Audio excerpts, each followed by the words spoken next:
Dans les autres nouveautés, vous allez voir des petites choses qui vont concerner le mode curve, c'est-à-dire la capacité que peut avoir ZBrush de dessiner à partir d'une courbe diverses géométries supplémentaires que vous pouvez insérer dans vos modèles. Donc pour montrer un petit peu ces nouvelles capacités, ce que je vais faire, c'est que je vais retourner dans Tool ici, je vais faire un cube 3D ou je vais faire une sphère 3D, encore une fois, je la crée en appuyant sur Shift, j'appuie sur T pour faire Edit. Je fais un Make Polymesh 3D, ce qui sera beaucoup plus simple, et puis tout de suite je vais venir dans les pinceaux, et je vais venir chercher ici le IMM Curve, celui-ci. Et là, tout simplement, je peux créer un petit peu ce que j'ai envie. Je vais créer par exemple Bike Chain, Stitch. En gros, on peut faire pas mal de petites choses. Alors je vais prendre Stitch, ça peut être sympa. Et du coup, je vais venir directement tracer sur ma surface ici. Vous voyez, voilà, ces espèces de petites liaisons, effectivement, qui créent plus ou moins donc une espèce de couture.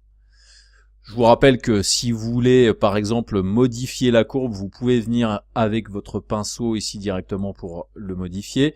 Donc alors attention, après c'est quelque chose qui bouge en 3D, donc c'est-à-dire si vous le bougez dans un axe, après ça va être à vous, du coup, de le recoller sur la surface directement ici, en le déplaçant, ce qui peut être assez problématique.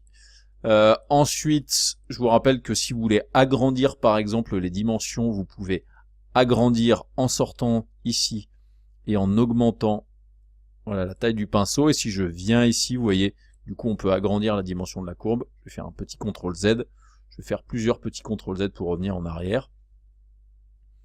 Et si je veux faire effectivement quelque chose d'un peu plus petit, je peux voilà, mettre quelque chose de vraiment plus petit, et là quand je vais venir ici, voilà, ça me permet de modifier la dimension donc de cette courbe là. Alors je reviens un petit peu en arrière, je vais peut-être même d'ailleurs modifier un petit peu en gros la configuration. Plutôt que de faire une sphère, je vais faire un plan 3D, j'appuie sur Shift, j'appuie sur T, et puis on va le faire directement là-dessus. Donc je retourne là-dedans, je retourne dans IMM Curve, et je vais prendre par exemple le Wood Planks, et donc avec ma courbe, donc je fais bien un Make Polymesh 3D, sinon ça marche pas. Avec ma courbe, voilà, je vais faire une espèce de truc comme ça, ce qui fait des espèces de planches ici sur le sol. Donc les nouvelles options que vous avez vont se trouver dans les options Stroke, donc je vais venir sortir ici les informations du panneau latéral gauche, prendre ici Stroke, cliquer là-dessus et le glisser là-dedans, et ici donc j'ai Curve avec le Curve Mode. Je vous rappelle que dans le Curve Mode, ici vous avez la possibilité de faire un Lock Start et Lock End, qui va vous permettre tout simplement, quand vous allez bouger votre courbe ici, le début et la fin ne vont pas bouger, et ça vous permet voilà, de faire quelque chose d'un petit peu plus contrôlable sur la mise en place de votre courbe. Ensuite, les deux modes qui ont été rajoutés, c'est le mode élastique. Le mode élastique va vous permettre par exemple de venir sur votre courbe et de prolonger votre courbe de cette manière-là, tout simplement pour la faire continuer. Donc en règle générale, il permet de tirer dessus et d'avoir cette espèce de forme un petit peu supplémentaire. Ensuite, vous pouvez revenir dessus et faire un drag dans l'autre sens pour tout simplement la faire revenir par rapport à ce que vous auriez déjà déplacé. Attention, après si vous voulez modifier la courbe d'origine, pensez bien à décocher l'élastique, décocher Lock End, Lock Start, et vous pouvez venir ensuite ici et déplacer pour pouvoir faire après les modifs dont vous avez besoin.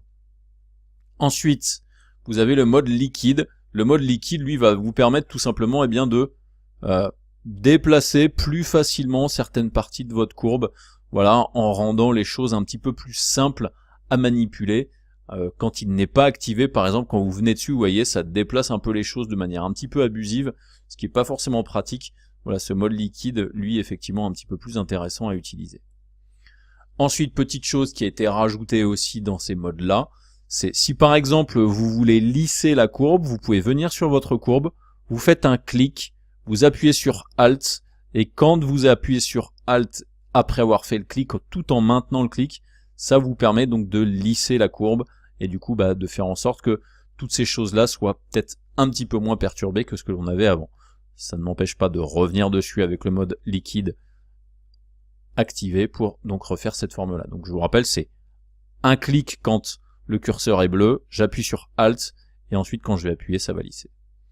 Il y a aussi un autre comportement qui a été rajouté, c'est avec cette fois-ci la touche CTRL, et là aussi donc il faut d'abord cliquer, appuyer sur CTRL, et là quand vous allez appuyer sur la courbe, vous voyez là du coup ça a fait une rotation, donc c'est clic, j'appuie sur CTRL, et quand je vais venir ici, en fonction de comment je vais déplacer ma souris, ça va me permettre de faire une rotation. Je vais le faire ici, clic, CTRL, et là quand je tourne, voilà, vous voyez ça me permet de faire un twist de ma courbe, et du coup de pouvoir le disposer correctement.